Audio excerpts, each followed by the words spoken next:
to see you guys here at part 3 of how to spray paint Nerf guns. Today we're going to lay the top coat, which is the deep jewel green. We're going to do some accent painting, apply the clear coat, put the blaster back together, and show you the finished product. Laying the top coat, you're going to need to follow the same tips as you did when we did the base coat. If you need a reminder, here's what those tips were. Now when you're going across your project, of course, keep the same distance away every time and make sure you maintain the same speed. You don't want to start off slow, get halfway onto the project, and speed up. It's going to give you an uneven paint job. Maintain the same speed and distance from your project the whole way through. Never start the spray on the blaster, always start it off and always finish off.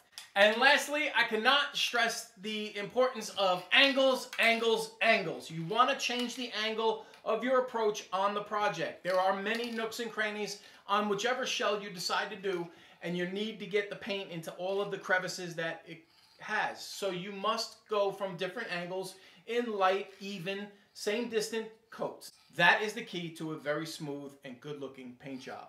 So let's begin. Time to start laying the top coat.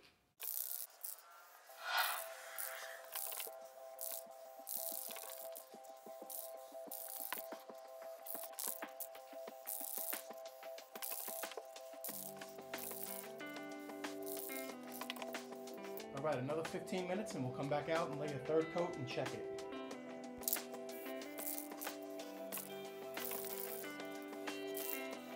I think that's pretty good. We're going to give it about 20 minutes to dry, then I'm going to bring it closer to the camera to show you guys if we got everywhere. Let's go ahead and take a look at the deep jewel green. It's evenly laid all around the blaster shell. You can clearly see it came out really well. I did not miss any parts at all. And we are ready to start accent painting. I am really liking the way that this came out. And then the best part, so here's the green, we put the black, you get a good look at what it's gonna look like together. And when we add the third accent color on, it's really gonna make this pop. Ready to start our accent painting, and for this, I actually use Citadel air paints. I've talked about these before. If you buy a kit like this, it comes with 20 paints and 1 brush. Here are all of the different colors that come in this particular kit. Like I said before, you can actually buy separate paints either at thegameworkshop.com or you can pick these up on Amazon also. This is not the cheapest way to go with hand accent painting, but the quality of these paints is really, really good. Not to mention you can pick up other kits like the base kit, shade kit, or dry brushing kit. And don't forget, if there's a color that is not in one of these kits that you want to acquire, you can always buy the individual paint itself from either one of the websites. Before you get started accent painting is have an idea in your head what your overall blaster you want it to look like in the end. So for instance, in this case, I am actually going to hand paint with Flash Glitz Yellow. That actually comes in this kit. I think black, green, yellow, and then putting the orange accents back on is going to make this paint job really pop. So I intend to actually just use this a little bit, okay? I'm going to put some here on the base piece here and right on this center piece to kind of break up the green. And then once I marry the shell back in together, of course, underneath it's going to be all yellow. You're going to have the orange popping through. And then I'm going to take my highlighting pen, which is oil-based. I spoke about this earlier.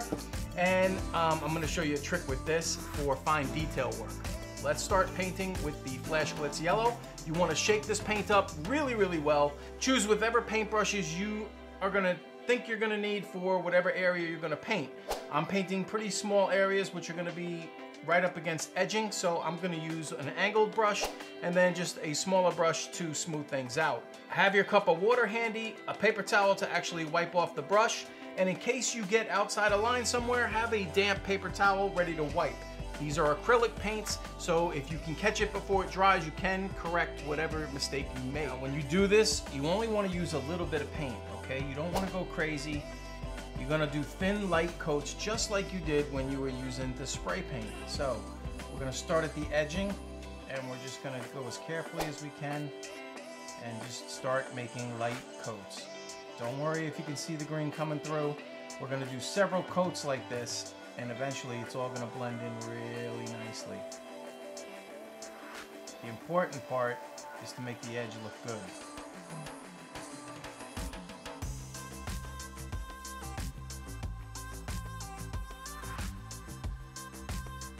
Never put huge globs of paint on your brush. You always want to go with very light amounts of paint, because the more levels you put on, the better it's going to blend in the end.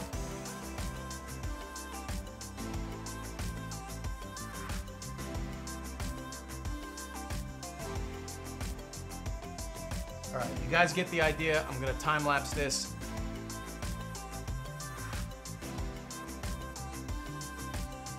All right, guys, quick look after the first coat has been put on. Don't panic, I know there's green showing through. We're gonna put on multiple coats. We just need to let this coat fully dry before we start applying the second one. But the more coats we apply, the better the yellow will be. So this is step one. We're gonna let it dry and then move right along.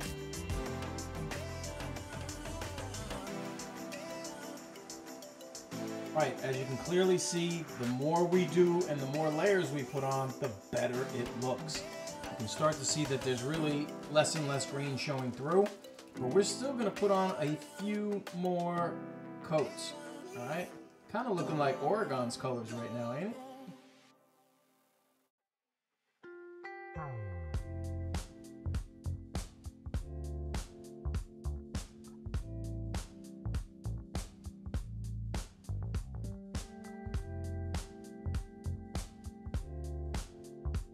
All right, guys, I'm loving the way this is probably like 5 or 6, maybe even 7 coats of the yellow, and it looks beautiful. You don't see any green coming through anymore, and overall, I'm very pleased.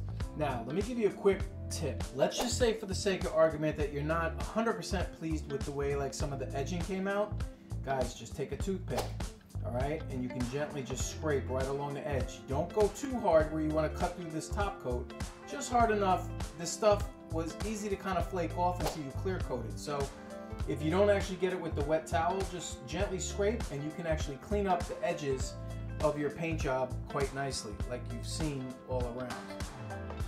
All right, now we're ready to go ahead and use the oil pen. All right, my friends, honestly, I don't have the most steady of hands. I'm old, what can I say? So I actually use an oil pen right here with a fine tip in order to do the Firestrike wording, the Nerf logo, and these little raised pieces right here.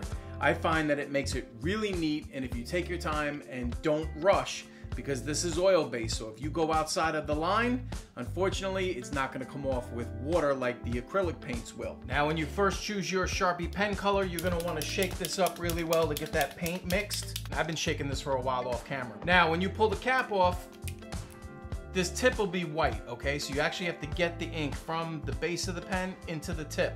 So you're simply going to push down, the white part retracts into the base of the pen, and you're gonna keep doing this until you get some of the ink to come down and start coming to the surface of the tip. Okay, I don't know if you can see this, but it's starting to come through. Can you see it there? All right. And then what you're simply going to do is draw on your project. So we're gonna paint these little things right here first. And I'm gonna go extremely slow, and I'm gonna change the angle of the project numerous times.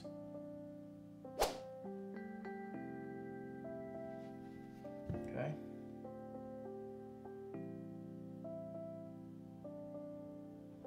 So now when you get that done, you can clearly see it goes on really neat, and you don't have to worry as far as a paintbrush. For me and my shaky hands, this is a lot easier to use than a paintbrush.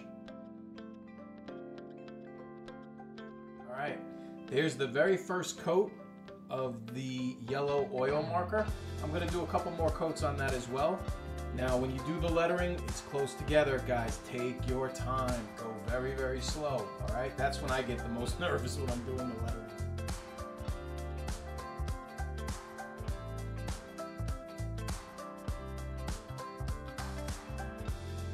All right, my friends, there you guys see, I have finished with the oil marker, and the F on the end of Nerf was a little tough because I've been a little out of practice at this, but overall, it really, really came out good in my opinion. And I definitely prefer these markers over using a paintbrush. I really struggle just because my hands aren't that steady. So we're ready for clear coating. One more tip that I do want to give you is this. Of course, when you're painting two halves of a shell and they're actually gonna marry to make one unique paint job, definitely look at the bottom and make sure that both sides look exactly the same. Reason being is you don't want to have one side lighter and the other side darker, because when you put this together and clear coat it, well, that's it, guys. It's over, so you can't go back and change it. So definitely make sure the two parts that are going to marry into each other look the same, so it really makes the paint job look good. All right, time to lay the clear coat. Guys, when you're laying clear coat, keep it a little bit further away than you did when you actually spray painted, and you're just going to want to go evenly over it and let the spray just drop onto the project. We're going to do a couple of different coats, and then we're going to let it dry. All right, guys, you're going to laugh. I'm actually about to lay the second coat. I thought I hit the record button when I did the first coat, and then I went to turn the camera off and realized it never went on. So we're going to have to pick this up in the second coat, but I'm going to do it exactly like the first coat so you can definitely see.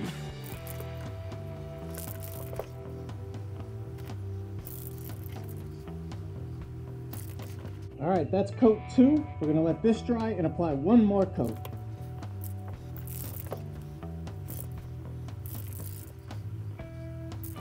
All right, my friends, clear coat is laid. As you can see, it's looking pretty good.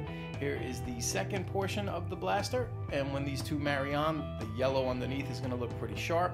The grips I decided to leave black. I prefer minimalistic paint jobs, and I'm about a year removed from doing my very last one, so this one's the first one back in quite a while. Hope you guys dig it. Let's get this thing back together, have the orange popping through in different spots, and see if it takes this paint job to another level or if it actually ruins it. But I'll be curious to know your thoughts. All right, guys, here's the finished product of this Firestrike now with the dark jewel green paint job with the yellow accents. And of course, we leave the orange pieces in to get a little bit more pop. I think this blaster actually came out really, really nice. It's clean, it's neat, paint job is smooth. Clear coat's gonna cure for a few more days, but it was dry enough for me to touch and reassemble this blaster. And overall, I am very pleased with the way it actually came out. Now, does it still work? Yes, it does.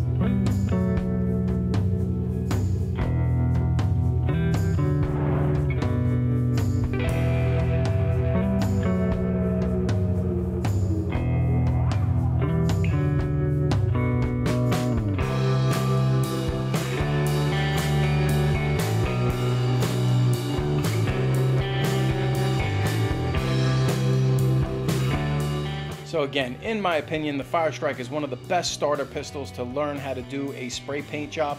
The fact that the shell separates into two different halves makes it relatively easy to separate the colors and causes less room for mistakes. Here are a few other Firestrikes that I've done in the past, and I just wanted to show you guys with a little creativity, some masking tape, accent painting, a couple oil paintings, and some spray paint. Here are some of the different looks that you can actually achieve.